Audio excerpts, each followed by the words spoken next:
প্রায় ১০০ বছর আগের রেসিপিতে আজকে শাপলা রান্না করে দেখাবো। তো গতকাল এই শাপলাগুলো আনার পরে ভাবছিলাম কি রান্না করব।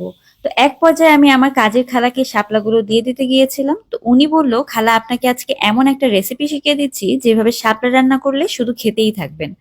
তো খালা বলল এই রেসিপিটা নাকি প্রায় ১০০ বছর আগের, মানে অনেক পুরাতন, তাদের নানি দাদির আমলের একটা রেসিপি। তো এর জন্য শুরুতেই কিন্তু আমি চিংড়ি মাছ একটু হলুদ লবণ দিয়ে ভেজে তুলে নিয়েছি। তারপর ওই তেলের মধ্যে দিয়ে দিলাম জিরা ফোড়ন, তার সাথে দিয়ে দিব কয়েকটা কাঁচামরিচ।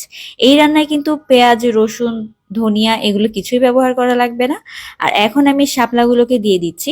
শাপলাগুলোকে এরকম সাইজ করে কেটে নিয়েছি, আপনারা চাইলে এর থেকে একটু ছোট করেও কাটতে পারেন। দিয়ে দিচ্ছি হলুদ আর লবণ।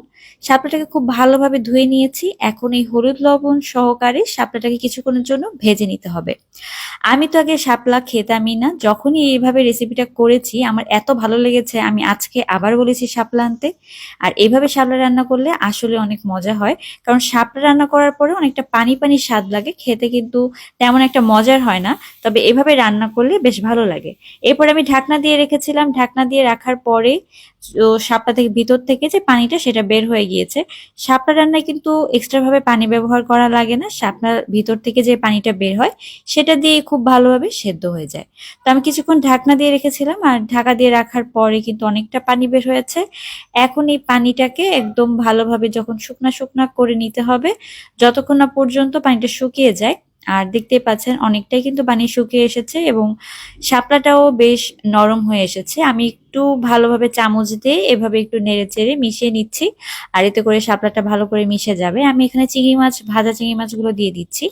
এর থেকে ছোট সাইজের চিংড়ি মাছ হলে কিন্তু এই রান্নার স্বাদ আরো ভালো আসে। আমার বাসায় এরকম সাইজের চিংড়িগুলো ছিল, আমি এটা দিয়ে শাপলাটা রান্না করেছি। তবে আপনারা একদম গুঁড়া চিংড়ি যেটা সেটা দেওয়ার চেষ্টা করবেন। তো এখন আমি আবার ভালো করে আরেকটু নেড়ে দিচ্ছি। শাপলা ভাজি কিন্তু এভাবে করলেও খাওয়া যায়, তবে আমি আজকে আপনাদের যেভাবে দেখাচ্ছি এভাবে করলে কিন্তু স্বাদটা বেশ ভালো পাওয়া যায়, অনেকটা মাখা মাখা টাইপের হয়।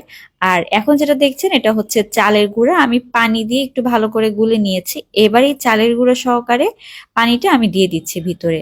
আর এভাবে দেওয়ার পরে কিন্তু শাপলা ভাজিটা পানি পানি লাগবে না, একদম আঠালো লাগবে, আর খেতেও কিন্তু একদম ভর্তা ভর্তা একটা স্বাদ পাওয়া যায়, অনেক বেশি টেস্টি হয়। আপনারা এভাবে চালের গুঁড়ো পানিতে গুলিয়ে শাপলা ভাজি করে দেখবেন, অসম্ভব মজা।